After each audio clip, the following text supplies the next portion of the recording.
Welcome to It's Tomorrow News. I am Hena Talati. Storm Antoni to bring unseasonably strong winds and heavy rain to United Kingdom. Storm Antoni, the first to be named by the Met Office this season, is to bring unseasonably strong winds and heavy rain to the United Kingdom on Saturday.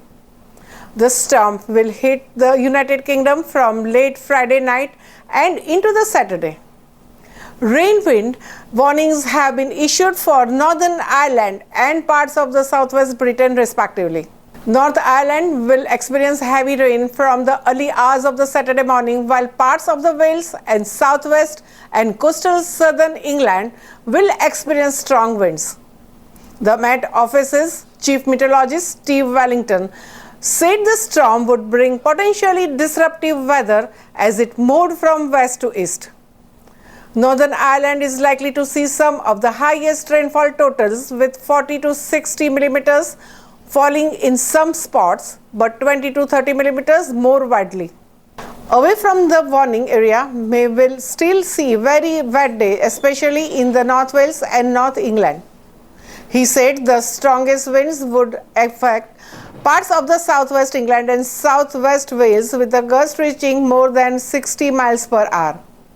In these areas, gusts inland could reach 50 to 55 miles per hour for a time. These wind conditions will likely coincide with the high tides, which will present an additional challenge for the coastal areas. It was expected on Saturday to be the worst day on the roads of the summer so far, especially for anyone in the southwest of England, and that's a lot of people, as our research shows it's the most popular part of the country for leisure trips by car this year. Conditions will be atrocious, with the wholly unpleasant mix of very strong winds and locally intense rainfall. The best advice is to slow down significantly to stay safe and avoid exposed moorland and coastal roads until the storm passes. Drivers towing caravans and trailers need to be particularly careful in these conditions, and those with the boxes and bikes on the roof should double check they have secured property. That's all for now. For more news updates, stay tuned with us. It's Tomorrow News. For more global weather updates like this, subscribe our channel and hit the bell icon for regular updates.